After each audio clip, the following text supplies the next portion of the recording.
Hey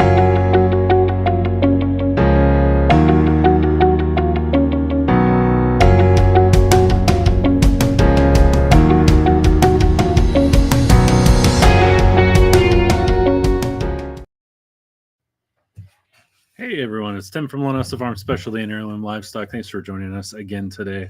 I hope everyone is doing well. You guys know the deal. If you have any questions, comments, concerns, anything like that, make sure you let us know.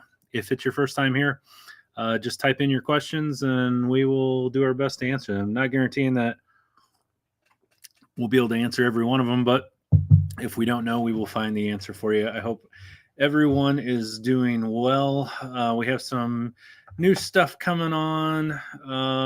Let me see. This upcoming weekend, I am traveling to Ohio. We will be going and talking to a national sheep judge and breeder. So he not only has traveled across the United States and judged for, I forget how long, forever. He is actually, I want to say his family has been raising sheep since the 1890s. So it should be interesting. He knows quite a bit and should be able to give us quite a bit of insight. We also may be doing some segments where we'll be fitting out some sheep and doing things like that. I think it's going to be good regardless of if we're talking about sheep or goats, because when we talk about the body parts, what makes a good grower, what's something that you need to avoid, in a lot of ways, a lot of the structural differences and a lot of the verbiage that is used, especially in the show arena, is consistent between both breeds. So I'm trying to think. 2 weeks after that, we will be traveling down near Kentucky and going to a large farm down there. And then we're planning on heading out to Texas here probably sometime next month, where we will be going to a 8,000-acre ranch. We'll be looking at some sheep and goat stuff. We're going to a large processing facility. We are also going to San Angelo, to the auction house there. So we'll be doing quite a bit. So weird temperatures this year may spell some trouble for us as we go into next spring. It hasn't been very cold. Historically speaking, this can have some effect on the parasites, especially out on pasture, going into the next year. And then, of course, for those of you that are trying to raise good pasture ground and keep it as relatively weed-free as possible, when we don't have very cold temps, that can cause some problem with increased weed pressure as well. We've been getting quite a few questions. We've had a few cases of listeria pop up over the past couple weeks. Individuals having some issues with laying hay out on the ground or silage out on the ground that maybe isn't getting cleaned up quick enough, and maybe some bugs are in that the sheep and goats are getting. Listeria itself usually has some neurological symptoms involved with it. There's some listlessness, there's some staggering that can be involved. Sometimes there's some jaw paralysis, some lower jaw paralysis that can be involved, some drooling. And listeria is one of those things that is just a disaster. It seems like if you get it, even if the animal does quote unquote recover, a lot of times they are never right. And you can see this with a lot of the neurological problems that you see. When I think of neurological issues in sheep and goats, I think about listeria, I think about meningocele worm, even some of the clostridium. Some of the types of clostridium can cause lesions on the brain. And then, of course, we have anoxic brain injuries and things like that. Just saying, with the babies, where maybe they don't get enough oxygen when they're born. A friend of ours called me the other night and said, "Hey, I've got a goat kid, and we can't get it. Its head was out and was very, very swollen. And they called the vet, and the vet just said, 'Hey, we can't make it. We're out on calls, and you're just going to have to figure it out.' So they called me, and I went over there. And by the time I got there, the little goat's head look like the size of a pumpkin. And essentially what's happening is the heart's pumping blood's going up into the head, and then we rely on our veins in order for the blood to get back to the heart. And in this case, it was constricting enough that blood return couldn't happen, so its little head was swollen up. And the issue ultimately was that the doe's pelvic structure was just really, really small. And so in that case, you've got to go up in there as gently as you can. Essentially, you try to get your hands up in there to where you can reach up and over the shoulder and reach into the armpit of the front end of that goat kid or that lamb, and see if you can work your way down and pop a leg out. If you can pop a couple legs out, a lot of times it'll pull that shoulder structure forward and it'll kind of narrow them out. Just like if you take your arms and go in front of you and reach, it kind of pulls your shoulders together. And that's essentially the same thing that we're going for with the sheep or goat, with the goat kid or the lamb. The other issue that we run into is sometimes they're just so pushed up against that pelvic structure that you just can't get in there. And in that case, you may actually have to push the baby back inside of mom if you can, in order to get him situated where you need him to go. Ultimately, we were successful. We were able to pull it. It was a very unique situation. Pulled the baby came out. He was still alive. Required a little bit of extra stimulation. And then lo and behold, immediately the next thing I saw was the bottom of 2 feet. And we've talked about this in the past too. If you're watching your ewe or your doe and they're in labor and you see those feet come out, you should essentially see the nose with the tops of the feet. And so that's a normal presentation. You want to see the tops of those feet. If you ever look at the feet that are coming out and you're seeing bottoms of feet, that means that that baby is breech. That is to say, it's coming out back feet first. So what's the problem with that? Well, the problem with that is that once that umbilicus breaks, it is going to trigger that baby to take a breath. And so if that baby's not born really, really fast, what happens is that umbilicus breaks, the head's still inside of mom, and then that baby takes a deep breath and it's going to aspirate on all of that fluid that's still inside of mom. And a lot of times it will kill them. So what do you do? Well, in the case that we see a breech baby coming out, and we see those back feet, we pull them. We just pull them as quickly as we possibly can. So that is basically the only way that you can deal with them on the spot at the moment. So if you ever see a breech baby, you need to pull them. Now, the last thing I'll tell you about pulling babies is if you go up inside mom for any reason, if I don't care if it's your finger, if you have to reach your hand up in there for whatever reason to help deliver these babies, we advise that you treat them afterwards for some kind of infection. I know Dr. Kennedy, who I read a lot of his literature from, he has passed away a few years ago, but he was a doctor for Pipestone Veterinary for a long, long time. What he would do is he would take the oral calf scour boluses. You can buy them at most farm stores. It's a tetracycline tablet, basically.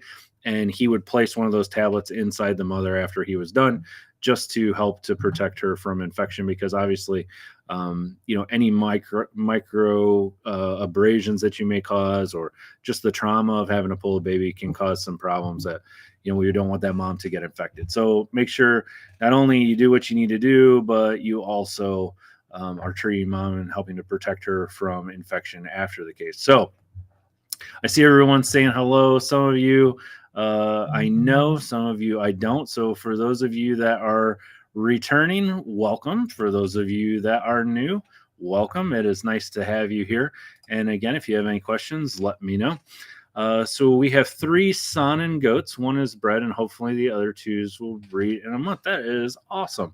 There's a lot of pressure on individuals to breed early for multiple reasons. A lot of people try to hit the Easter market. They want to get lambs or goat kids up to weight prior to Easter or Greek Easter. And so that involves, trying to breed your animals and get them bred earlier. The other thing is getting animals to appropriate size to show for the fair, which is another big market for individuals. So, left to their own devices with no interventions whatsoever, a lot of times you'll find that you won't have babies until maybe March, late February, early March, depending, of course, on where you're located in the world and how far north or south you are in relation to the equator. So it's different. It's a different experience. Having babies in very, very cold temperatures, having babies in warm temperatures, it's very, very different. I will caution you in this regard. I don't follow a lot of groups online simply because I just don't have the time. But I will tell you that I see a lot of individuals that as soon as the babies are born, they pack them up and bring them inside their houses. Bringing a baby inside your home should be the last resort. It's not good for them. It's not good for you. It's not good for anyone. They don't belong in your house. If you want a house pet, get a dog or get a cat. And I'm not trying to beat up on any of you that do this. There is a time and a place to do it. If you've got an animal that the mom is abusive to it, it can't stand, it can't walk, it can't eat or drink or whatever, and you're trying to doctor it up, there may be an amount of time that you need to bring this animal into your home. But for the most part, these animals are pretty hardy. They're pretty well suited to deal with temperatures as long as they're in a draft-free environment. They have some bedding, and mom will usually do her part to provide body heat to keep them warm as well. And they nurse and they get some heat off of that. So easy does it with bringing these animals inside of your house. So even in the case of a bottle baby is going to do way, way better if that bottle baby is kept outside with its friends. And the reason for that is it needs to learn how to be a sheep or a goat. And it learns that a lot from visualizing what the other animals are doing and watching them. So it sees the other animals eating hay. It sees the other animals drinking water. This is important to learn appropriate behavior on how to grow and thrive and meet those milestones that it needs to meet in order to have successful development as it ages. When you bring an animal inside of your house and you just stick a bottle in his mouth every few hours, it's not learning how to do any of those things, and you will have deficits that are generally not good for that animal. I get it. They're cute, they're cuddly, they're fun. It's just not what's best for them. So you just have to make a decision. What's best for me? What's best for them? I always encourage you to do what's best for them and go from there. So that's my 2 cents on that. Rocky Ridge Boar Goats. Hello, my friend. So you are in New York. I have a doe with scabby hind legs, not bloody, but puffy and flaky. So more than likely, you may be dealing with mange. So we see mange usually for some reason. It's kind of weird, and I'll give you my spiel on mange. So when you read the literature, it'll tell you that mange prefers warm, humid climates. But to be honest with you, the only time we see mange mites that are really causing problems tend to be around this time of year. And it's usually just a few select goats that will see it. Anymore, I don't see it very often on my farm. I've probably only had a couple cases, but we do get a lot of calls about this. So where do you normally see mange? Well, you'll see mange on the face a lot of times. It'll manifest itself around the muzzle. It'll manifest itself around the eyes, on the backs of the legs, on the scrotum sometimes. So you may notice hair loss. You may notice thick, dry, scaly, itchy skin. And so this is caused by mange mites. Now, mange mites are very small, microscopic. I just wrote an article on this. If you haven't read the article yet, feel free to check that out. Go to linessafarms.com, go to my blog section, and read it. We're talking about the size of a grain of sand. So you're at, point something millimeters, very, very small, little itty bitty pear-shaped parasites. And basically they burrow into the skin and suck blood and lay eggs, and it's just a disaster. It itches them something terrible, and it causes the skin to get really nasty and flaky. That would be my first guess as to what's causing it. Now, mange can be tough to get rid of. What I have found works, and what I know a lot of other farms have found that works, is doing a dual treatment of a insecticide, a pour-on insecticide, usually a permethrin base, or so you'd be looking at like Ultra Boss. I personally use Silence, which I believe is a Bayer product. I pour that on their back, from the back of the neck to the tip of their tail. What I'll normally do with my pour-on, be it the Silence or Ultra Boss or permethrin or whatever, I'll actually draw it up in a 10 milliliter syringe with no needle on it, and I'll apply the tip of that syringe directly against the skin, and I start at the back of the head between the ears, and I slowly just push a small tiny amount of that all the way down their spine, all the way to the tail. And that way I'm sure that it's put on there very similar to what you would do for a dog if you were giving them medication for fleas and ticks. So that's the first step that I found is helpful for lice especially. The second thing is I give an injection of Dectomax. Dectomax is usually given at an IM rate of 1 milliliter per 110 pounds of body weight. And so you're kind of hitting these lice or mange or whatever from two different angles. The first angle is you're applying the topical. The second angle is you're injecting it into them so it gets in the bloodstream. And if they're sucking blood, it'll kill them. Now, this works really, really good for lice. For mange, I found that sometimes putting that Silence or Ultra Boss or whatever it is that you're going to use topically, I'll put some of it actually on a rag and actually wipe it on the affected area. That seems to work well for us.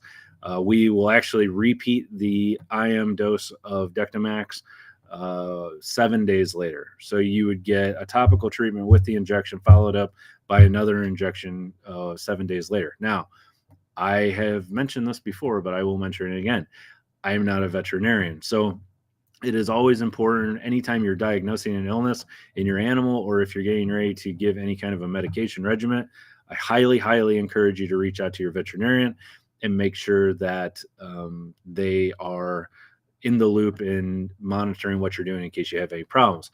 The next thing that we possibly see when it comes to feet and comes to backs of legs and things like that would be either just some type of contact dermatitis or irritation from being wet. The other thing you can get is what we call scald, and this can be caused by constant wet conditions. You can also get like a mud scald on sheep and goats where they lay down and they get mud or something packed up against them, up against the skin, and it can cause the skin to get irritated as well. I would err towards the side of the mange, but again, just giving you some things to think about. Hopefully that helped to answer your question.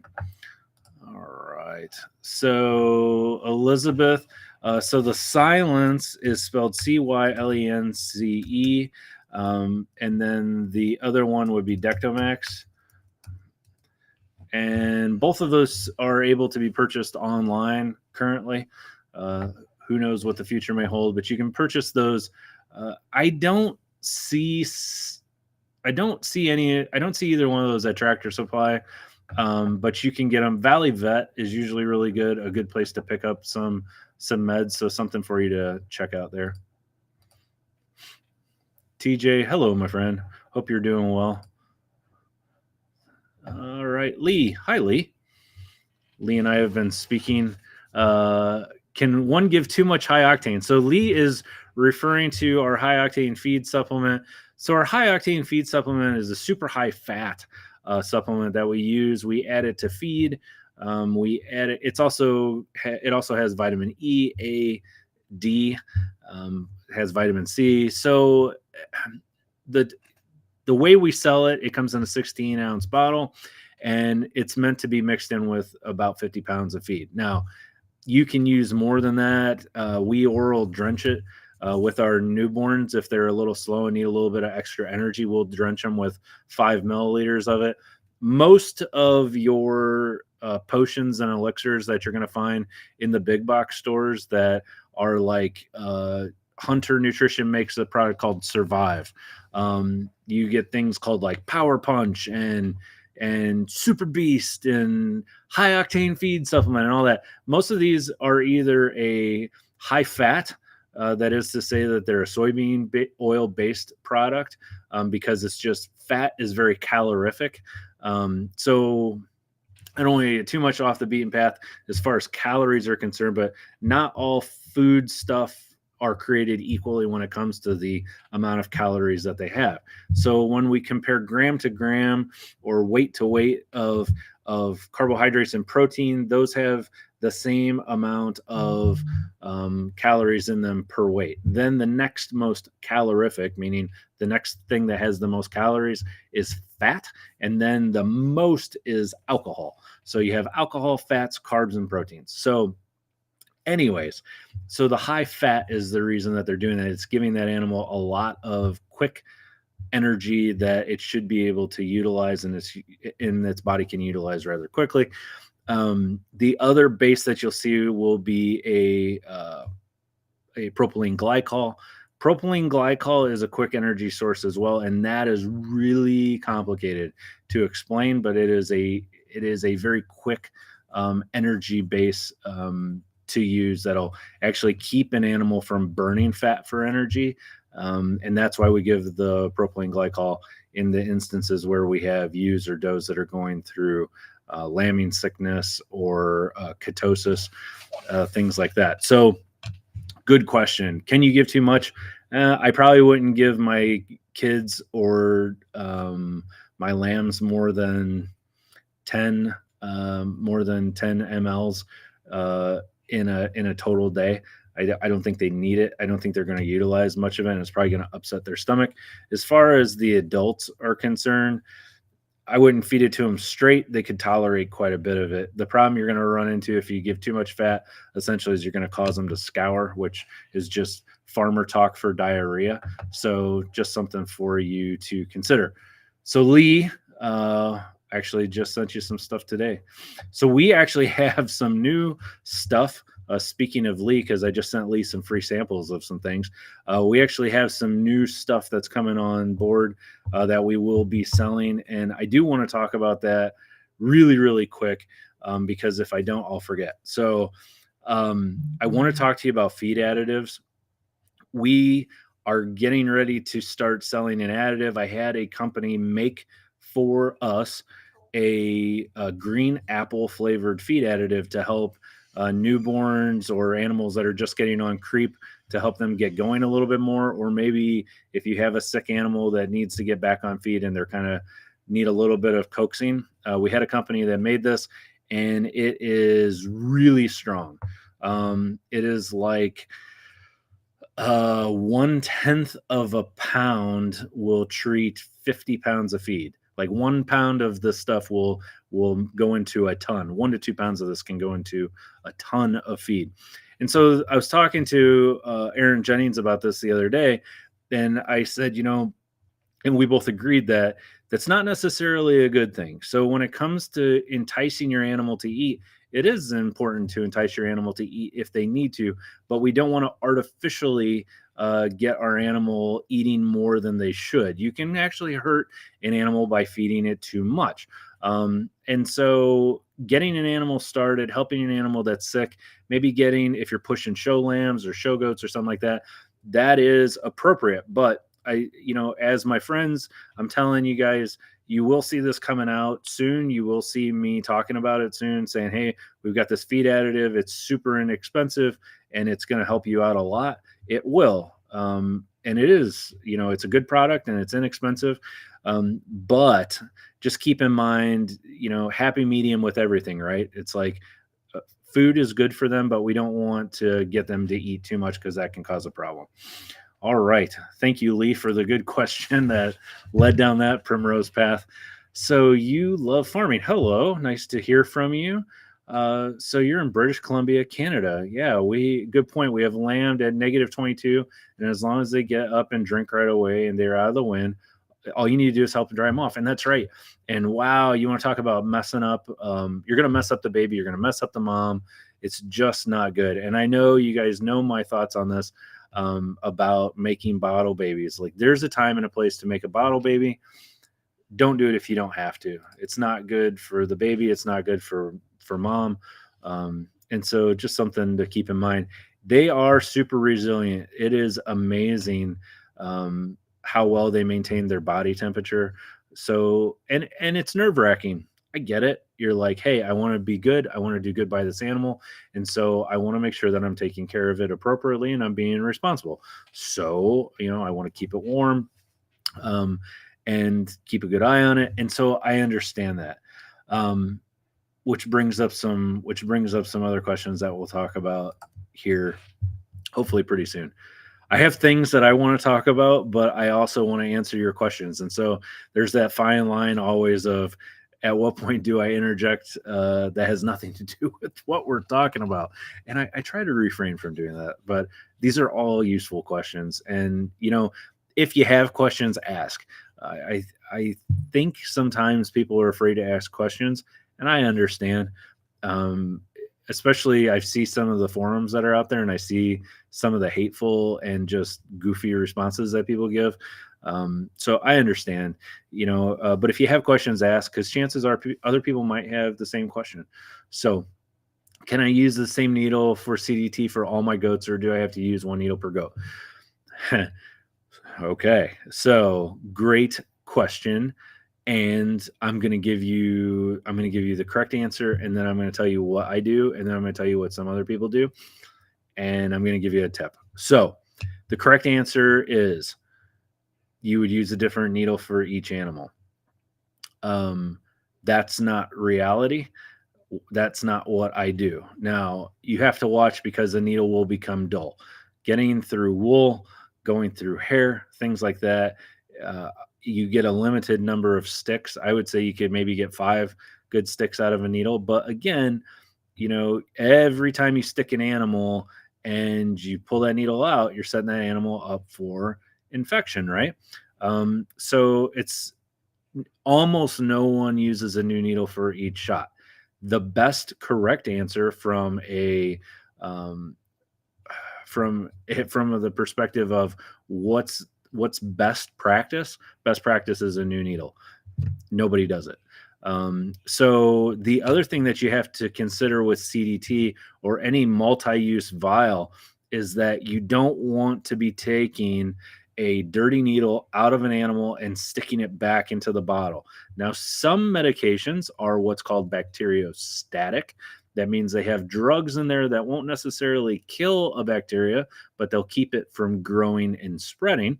Other ones have what is called bactericidal, which means that they have alcohols and other things in there that will actually kill a bacteria. And others have nothing at all. So you really need to read the bottle. So in the case of C, D, and T, which is our Clostridium type C and D and tetanus, you'll read on the bottle, in most cases, it'll say one-time use only. What is the way around this? Well, this is a trick I learned from a veterinarian, is that a lot of people will do, and what I do is I will take a small amount of penicillin, about 5 milliliters of penicillin for a bottle of CDT. I'll inject the penicillin in there and shake it up. Now I've introduced an antibiotic into that, which will help protect it in case I'm not using it all for a single dose.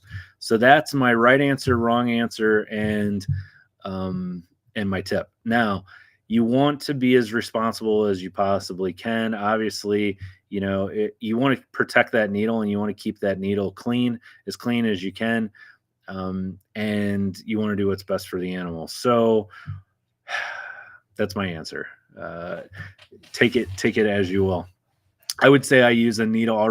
If I'm processing a bunch of lambs and goat kids, I'll get about 5 or 6.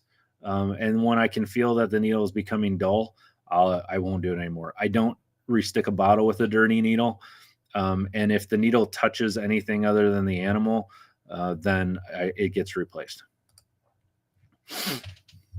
I have an older doe, 6 or 7, and it gets crusty nose every fall. No fever, no other symptoms, went away the day she kidded. Tried LA200 last year, other ideas. Well, this is a good question, and these animals are just like people. They can get colds. They can develop allergic responses to dusty hay, things like that. So, you may have a different type of hay that you're using in the wintertime that may be slightly more dusty. She may be just irritated by that to where it causes her to have some runny nose and some crusties. She may have a weaker immune system than the other ones do, and the cold may cause her her immune system to get a little bit knocked back to where she gets sick. It's tough. It's tough to know, to be honest with you. And honestly, without doing blood work on her and seeing if she's having a white blood cell count response or something like that, it would be difficult to say exactly why she's getting that. You'll notice, and for those of you that have been raising livestock for a while, and for those of you that haven't, you will notice that all of your ewes and does or cows or whatever, they all handle pregnancy differently. Some of them, it really stresses them out. It just stresses them out to no end. And and it wears them down and they just don't tolerate it well. Others, doesn't bother them a bit. And then the flip side can happen when they have their babies. Some of them look great and then they have their babies and they fall apart. Others have their babies and their babies seem to like come out running and they never have any problems at all. And then you have your other moms that, they hold their body condition really well, but their babies look like crap. And so, that's always a warning as well. I hear people say sometimes they're like, oh, my ewes or my does really hold their body condition so well when they're lactating. And then you look at the babies and the babies look horrible. So, I would personally rather have a mom that gives everything to her babies and have to maybe feed her a little extra or get her back in shape after we wean, then I would have a mom that holds her flesh really well while she's nursing. And then, the babies aren't getting what they need. So again, happy medium with everything. You got to be cautious when it comes to giving antibiotics to pregnant ewes and does. There can be some negative side effects from that. If you're already giving aromycin or the tetracycline, which I advise, but again, that's up to you depending on your farm and your situation. We like to give it to help clean up the ewes and does about 1 month prior to lambing or kidding against any type of bacterial gunk that they may have going on. That's something that you may want to consider as well. But I would reach out to your vet and just say, hey, look, this is what's going on. What do you think? If she's not running a temp, if she's eating fine and everything else, and I would almost lean towards you're getting some type of I wouldn't necessarily say an allergy, but maybe just an irritation to the dust from the hay. All right, Deb. Hi, Deb. Can I use limestone granules in the water and will it be water soluble for keeping the calcium level high and the phosphorus for our rams? No, the limestone doesn't disperse very well in the drinking water like some other things do. If you're going to, if you want to treat your animal with crushed limestone, which for those of you that wonder what in the world we're talking about, so crushed limestone is almost completely calcium.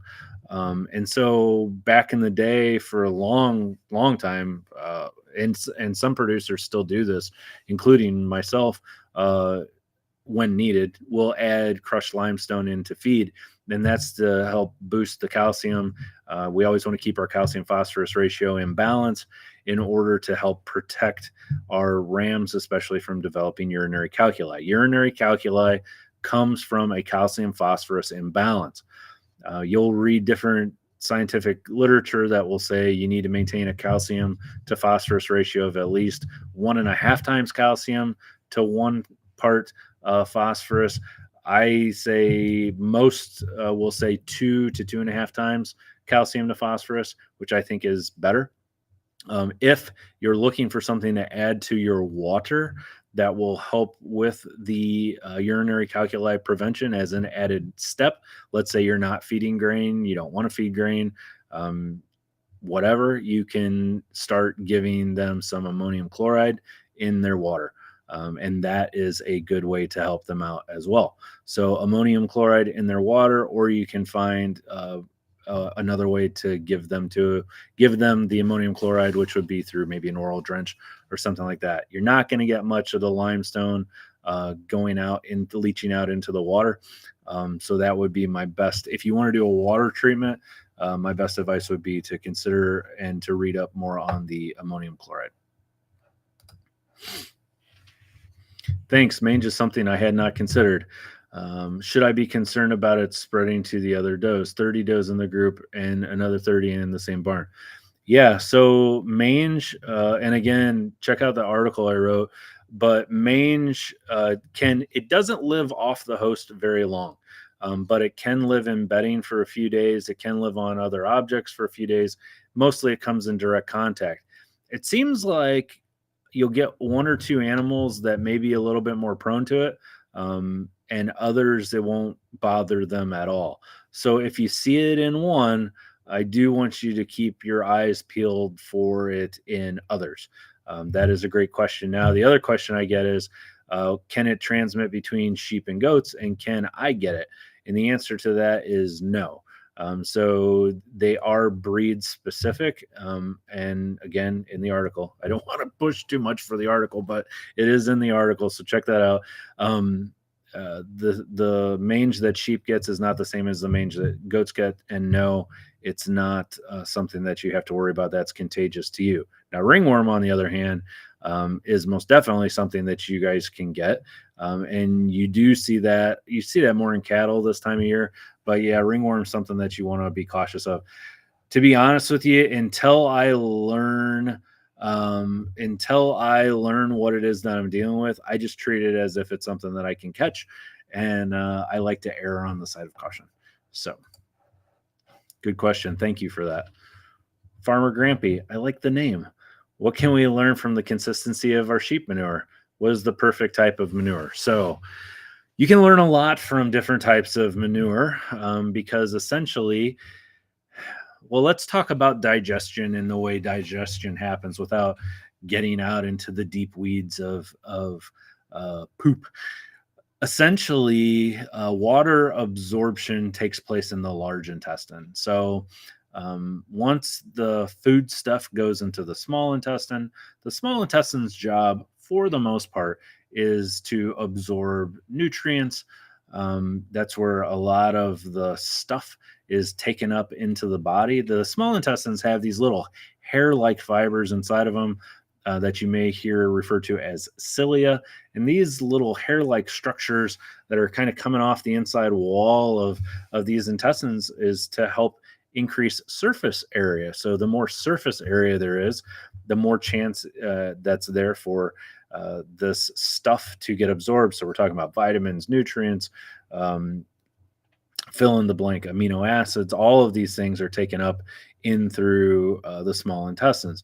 By the time we make it to the large intestine, we're primarily absorbing water. Now, it's very interesting in sheep and goats. Now, in humans, you have automatic muscle movement. It's just this slow wave of muscle contractions that cause all this food stuff to start off at your mouth, go through your stomach, small intestine, large intestine, through the colon and out through your rectum. Now, in sheep and goats, what's very interesting is when we start to get into that large intestine, it actually moves that food stuff back and forth and back and forth. It slowly starts working its way down, but it moves back and forth. So when your animals are pooping and you notice they got these little sheep berries or goat berries, that little berry was formed, that little ball was formed because of that constant rolling back and forth motion. Now, in a case where it's not spending enough time in the large intestine, enough water is not absorbed, and it may be wet when it comes out. So maybe it moved through the large intestine a little too fast. If it's coming out really, really, if the animal's dehydrated, you'll still have more than likely the little balls, but you may be able to see a lot of dry matter in them and other things. So you've got this sweet spot. Now, you can have an animal get a little bit of clumpy manure, to where it's a bunch of little sheep or goat berries that are kind of bunched together. And so you'll get this turd that'll come out that's actually, you can still see it has a lot of those berries in there. And that is maybe from excess protein intake or maybe a lot of extra water intake. They're really well hydrated. That's not as concerning. When you start to see scours to where it's moving through them quickly to where the water is not getting absorbed, now we have a lot of problems that we need to worry about. We need to worry about, does this animal have a parasite load? Is this animal eating something that it shouldn't be eating that's irritating the lining of its intestines, that's causing these things to move through too fast? Does this animal have scarring or inflammation going on in the wall of the intestine? Maybe something like coccidia that's causing things not to be able to be absorbed properly. So if those things that aren't supposed to be absorbed in the small intestine aren't absorbed properly, when it gets to the large intestine, instead of the flow of fluid going into the body, sometimes it can actually pull fluid out of the body. And this is through a process called osmosis, which is again very, very complex. But again, you have this relationship where everything's trying hard to work together. So always be cautious of your animal's poop and paying attention to what it looks like. Having a little bit lumpy poop, if you're pushing them hard, feed them high protein, things like that, isn't necessarily the end of the world. But if they're scouring, chances are you're dealing with something that needs to be addressed very, very quickly. You can get thrown off on electrolytes. The animal can get dehydrated. This can happen very, very quickly. And just think of it this way: if they're scouring, that is to say, having diarrhea, they're not absorbing nutrition appropriately. So there's a lot of things that you can give for scours. You can give Pepto Bismol. You can give kaolin, like kaopectate. You can give spectinomycin, which I'm a fan of spectinomycin. I think it works good.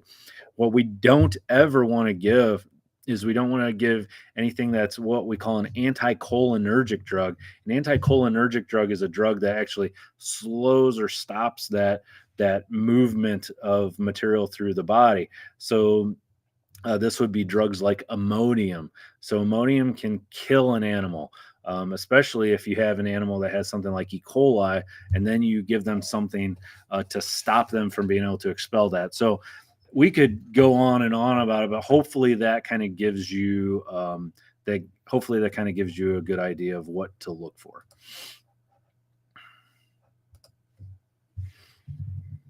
Michelle. Hi, Michelle. Trying to breed some more size into my goat herd, but my small does continue to give me replacements that are similar to her. Can I expect the next generation to give me bigger replacements? Generally speaking, no, probably not. So that's the easiest answer. So, think about it in this case. If you and this may not be as accurate because with better nutrition, well, let's look at it this way. Uh, every animal has its genetic potential that tells it how big it's going to get and everything else. And then we can help or hurt that genetic potential through diet and exercise and environment and all kinds of things. Generally speaking, if you have two parents that are a little bit smaller, they're going to have a little bit smaller offspring. Now you can get yourself into a trick bag trying to alleviate this problem too quickly. If you have a very small mom and then you breed a monster ram or a monster buck on them trying to get a larger baby, her hip structure may not be able to tolerate this. The other thing that can be confusing sometimes too is not knowing what you're looking at. You may look at an animal, let's take a breeding male, for example, and say, oh, well, this guy looks really good. And maybe his front shoulder points are really wide and really blown apart, or you're going to breed something in that's going to cause you to get stuck babies. I would say, if you're consistently getting babies from a mom that aren't what you want, then you probably need to replace the mom. And, this is, even if they're a good mom, you have a couple different options. You could keep her and use her babies as market animals, perhaps. Or maybe you could take the revenue that you get from selling the mom and selling her babies and put all of that revenue into getting a better ewe or a better doe. So you do have options, but generally speaking, you get what you get based off of the parents. I was going to use the analogy of, if you have two really short parents, chances are they're going to have a shorter child. Of course, I've seen, I don't know if it's the fluorescent lights and the, hormones in the meat that we eat or what, but nowadays it seems like I see taller children coming off of smaller parents. But generally speaking, you understand the point that I'm trying to make. It doesn't mean that you're doing anything wrong. It's just, this is the genetics that you have. And it's not just size. You can have this with all kinds of things. You can have an animal that's pigeon-toed. You can have an animal that's off in the mouth. You can have an animal that isn't very appealing, maybe on its back or its width of shoulders, or fill in the blank. So is there the perfect animal out there? Probably not. I would say if you're looking to change up your herd, look at the finished product that you want to get to. Find an animal that fits that bill at least in length and height and overall general structure. And then you can slowly start breeding other genetics in. Maybe you need to work on length and height. And so you do that first, and then you need to add a little bit more hip structure. So then you can go out and look for maybe a male that's a little bit more hippie, things of that nature. Now, I will tell you that you're always going to have 50% genetics from one parent or the other. And so a lot of times, if you have a really junky ewe or a really junky male, even if you breed them to a really, really nice other partner, you're still not going to end up with anything that's overly impressive.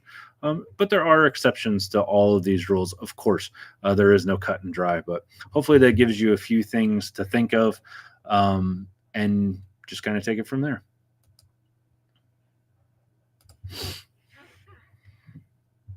We use a new needle every time. CAE negative herd, although we run only 20 Bordeaux herd. Yeah, absolutely. So in this case, you've got an individual that says, hey, I am really trying hard to protect against certain potential, be it pathogens, viruses, things like that. There's all kinds of nasty stuff out there. CL, CAE, Jonas. I mean, the list goes on and on and on. And so, if you're sharing needles from one animal to the other, that's why I tell you, again, what's best practice? Best practice is new needle on each animal. I'll leave it up to you if you want to do that or not. And really, let's be honest, you already knew the answer to the question. And not picking on anybody, I understand. Like sometimes it's just good to like bounce it off of someone and hear what they have to say, to be like, yeah, I know. We're all guilty of it. I do it myself. So I get it. Vets Grow Fuzzy Butt Farm. Hello, my friend. Best name on the internet. Glad you're back. When it comes to needles that tell you what I do, I go and I get all my syringes for each goat and then feel each syringe using the same needle. But when I go take the syringe out of the goats, yeah. So again, it just depends on you and what you want to do and what works for you. They all have new needles, and when I wash them with alcohol and reuse them, yeah. Again, yeah. Exactly. Good point. Find what works for you. Find what acceptable limits you're willing to take, and then go from there. My goat swallowed a surgical glove. Oh, good Lord. Any ideas? What would the effect be? Because the surgical glove is, easily compressible, chances are the animal will pass it. However, you're going to have to watch for signs and symptoms of nausea, vomiting, diarrhea, constipation, all of these things, any kind of gastrointestinal distress, any kind of bloating, grinding of the teeth, any of that stuff is going to be a sign that you have something going on. At this point, I don't know how long ago this happened, but the chances of the veterinarian being able to locate this because of the anatomy of a goat and the multiple stomachs that it has would be very difficult, I would suspect. Obviously, I want you to watch for it to see if it gets passed.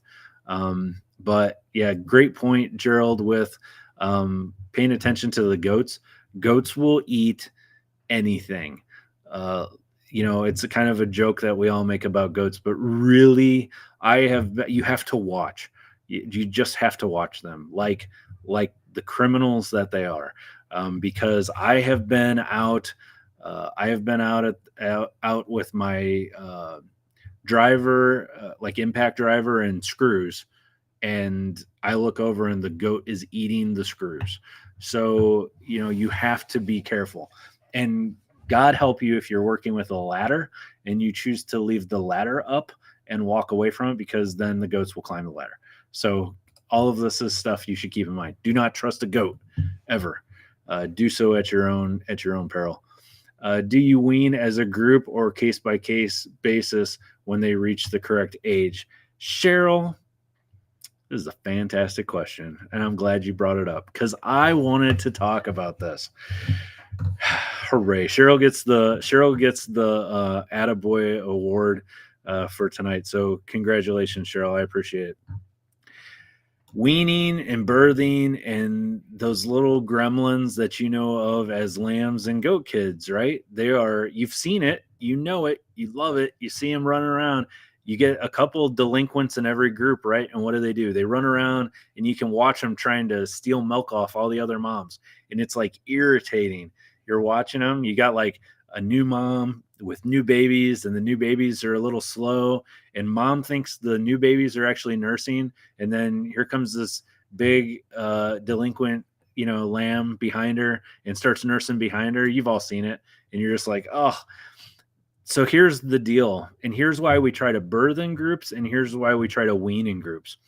Birthing, when I'll give you an example. So when our ewes or does are getting ready to have their babies, they are in a general population right now. All of my pregnant ewes and all of my pregnant does are in their own segregated groups with their pregnant friends. They're all pregnant together. They're all happy together. And I can monitor them, and I know they have enough room to lay out and have their babies.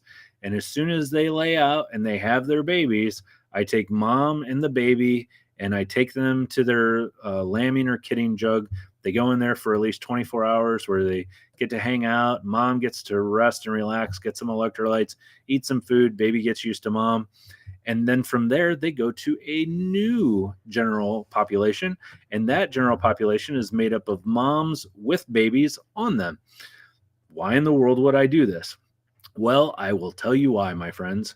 Because what will occur is if you keep all of your pregnant ewes or does together with the ones that have already had their babies, and you have lambs or kids running around, you will get some of those delinquents, and they will decide that they want to try to nurse or steal milk off of your pregnant ones that have not yet delivered their babies.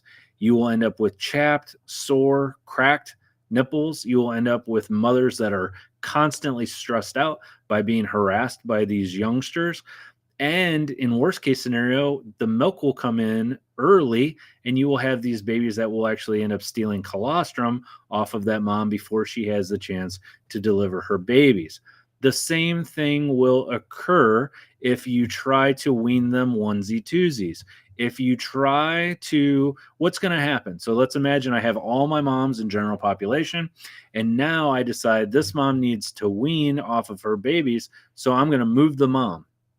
So I pack up mom, I pack her bags, and I send her packing. I send her back over with the other moms that have been weaned. And now her lambs or kids are left behind. They're hungry. They're used to nursing. What are they going to do? They're going to go for the most susceptible mom that they can find, and they're going to try to sneak milk off of her as much as they possibly can. So now her babies are not going to get the same amount of feed that they normally would. Mom's going to be stressed out. She's constantly going to be kicking, and you're going to have all kinds of problems. So do your best to try to do this in groups. Even if you have your animals out on pasture, you can still separate your ones that have had their babies from the ones that haven't, so on and so forth. But please, please, please keep this in mind, because if you don't, you will learn the hard way, and we don't want to do that. I want to segue into my next point, which is this. If you're new to lambs and goats, if you're an expert at lambs and goats, I'm going to give you a piece of advice. Walk your barn, walk your pasture every single day. I know most of you do that. Do it multiple times a day when you have youngsters and pregnants out there, especially. If you see a hunched up lamb or a hunched up goat kid, what's the first thing that you should do? What comes to mind? If I say, well, if you have a hunched up lamb or a hunched up goat kid, what do you think is the first thing that you should do? Well, it may be different than what you think. What I'm going to tell you to do is this. The first thing I want you to do is I want you to find that animal's mom. And the reason is this. If that animal has a mom and it's hunched up or not acting right, there is a good chance that there is something wrong with that mom to where that baby is not getting the milk that it needs. It may have a bag that's gone bad. You may have mastitis. You may have sores or cracked teats to where they're broke open and she's got an infection. 99% of the time, if you see a hunched up lamb or goat kid who has a mom, there's something going on with the mom to where she's not able to feed that baby. Intuitively, we're like, oh, I got to look at the baby. I got to look at the baby. And you look at the baby and you put your finger in their mouth and their mouth is warm and they're suckling and everything seems fine. And you're like, why on earth is this animal all hunched up? Now, it can be hunched up because there's selenium deficiencies, things like that. There are other things, but I will tell you, I probably shouldn't have said 99% of the time, but I will tell you that a lot of the time, it means there's something going on with mom. So always, always, always, you have a baby's not acting right, find the mother. You can always throw them back into a segregated area together for 24 hours, 48 hours. When in doubt, throw them in a pen together. Watch them, see what they do, see how mom's eating, see how baby's eating, see how mom's drinking fluid, watch her bag, feel her bag, see if she's got mastitis. But again, hunched up babies, go to the mom and check it out. Your thoughts on Jonas disease testing on the farm when buying livestock? Ask if tested. My thoughts on any communicable disease, be it Jonas, CAE, CL, all that, I don't know. People lie is one thing.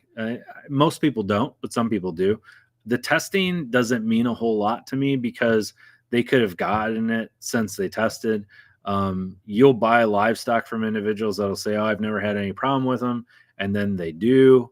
I have had animals that, I've bought them and they're just like, oh yeah, great mom. She has a couple babies every year and everything's fine. And of course that always raises a red flag because it's like, if she's a really good mom and she's 3 or 4 years old, then you're going to need to give me a reason why it is that you're getting rid of them. If it's important to you and if you notice that you have problems, then absolutely blood work is an easy option for you to have done. You can check for it, you can do it. And it's something that if you don't know, you can't get ahead of it. So, if you have issues in your farm, if you have things going on, do the due diligence, get it. This is really easy. If you know you're going to settle on a certain number of animals on your farm, if you know I'm going to get 20 ewes or I'm going to get 20 does and that's all I'm going to get, I don't see any reason not to do blood work, because if you're going to have them and you're going to keep them and you're going to have a closed flock, it just seems like doing your due diligence to have all the information you can have is your best course of action. So I would never try to steer someone away from doing it. I think it depends on your specific situation. Now, if you're a production person that is constantly bringing new animals in, new animals out, this may not be appropriate for you. I don't know. Again, that's a question that you're going to have to ask yourself. I would say once you get settled, though, it is important. You don't want to wait until you start having problems before then you start looking. And it depends again, how reputable is the breeder? Is the guy or gal someone that you just met on Facebook and you don't know anything about them, and they don't have any kind of references or anything? Is this a closed flock of a well-known breeder? So lots of things to keep in mind. But in your case, if you're going to have a closed flock and you're going to get a set number, then yeah, I think it just makes sense. So that's my 2 cents on that. Before when weaning, how should mom's bag look? I weaned at 60 days. Mom's ballooned back up like they're about to nurse new babies. They're on no grain and grass hay. What can I try to reduce the chance of mastitis? So, depending on the production of the mom, if you have time to keep those babies on them longer, it's not necessarily going to hurt. But if you're pulling them at 60 days, then chances are, there's a reason for that and you want to wean them. I would never ever reintroduce those babies to the mom. Sometimes people will freak out about this and they'll be like, "Oh, mom ballooned up. Her bag's big again, so I need to put the babies back in." Then you goof them all up. This is pretty normal to see moms bag up. Now, milk production peaks and then it slowly starts to decline. If you had an area like to where you didn't have any reason necessarily to wean them, and you could draw them out to 8, 9, 10 weeks, then by all means feel free to do so.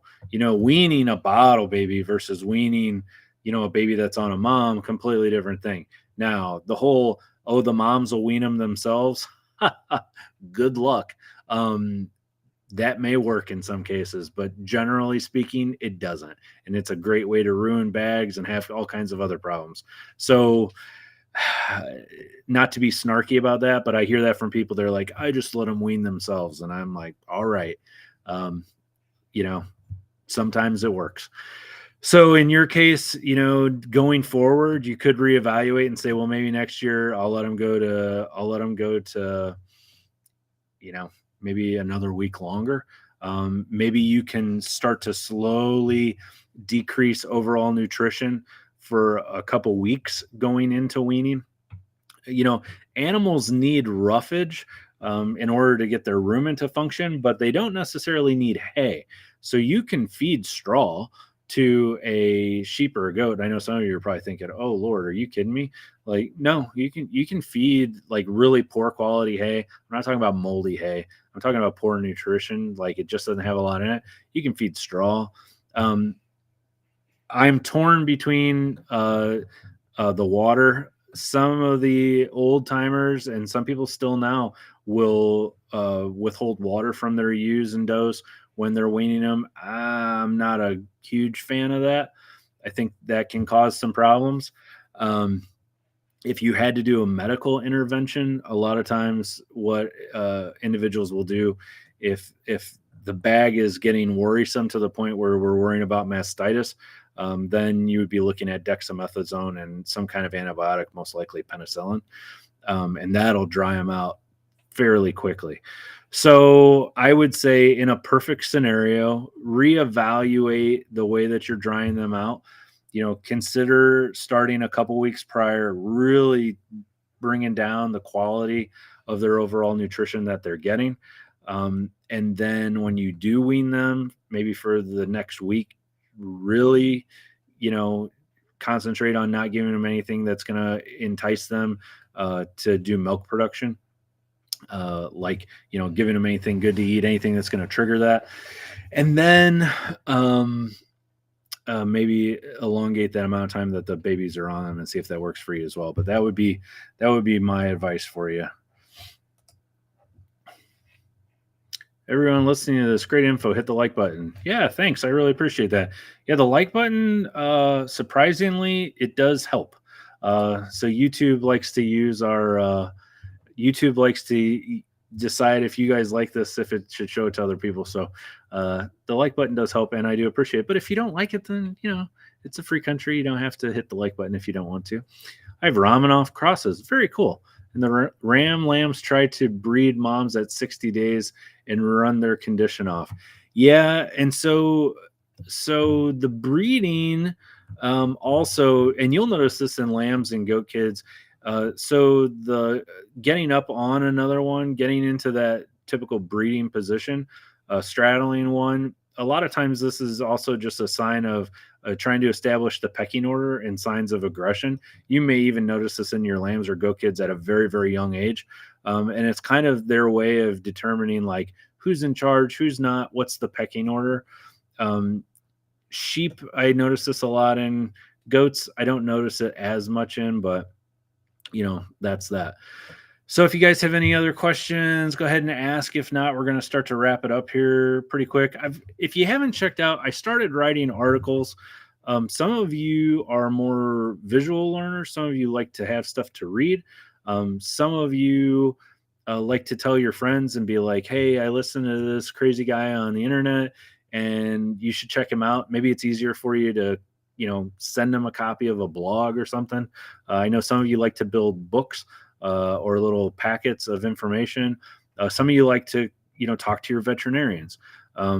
We talk about copper sulfate, and I'll go to the copper sulfate really quick.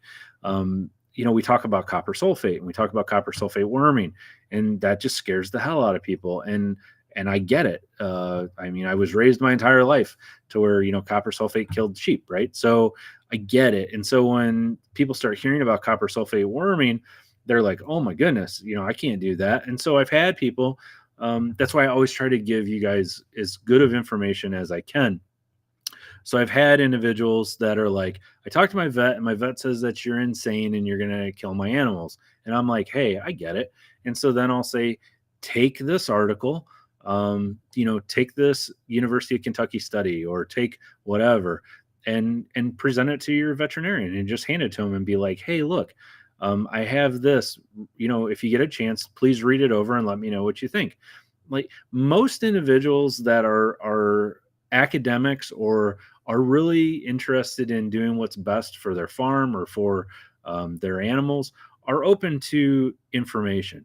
You guys, your job really, honestly, in my opinion, should be to become the best consumer of good quality information as you can. Every situation is different. Every farm is different. There's tons of information out there. Don't allow yourself to get into a rut of, this is the way I do things and I don't do anything else.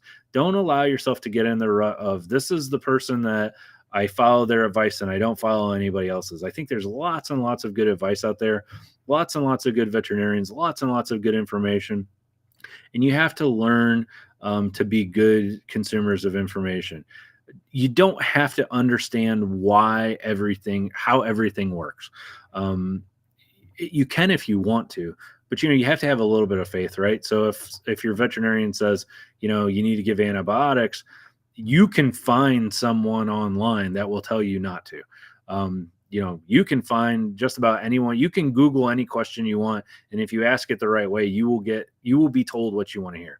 And you guys know that. So, try to become good consumers of educational stuff, and just do your best.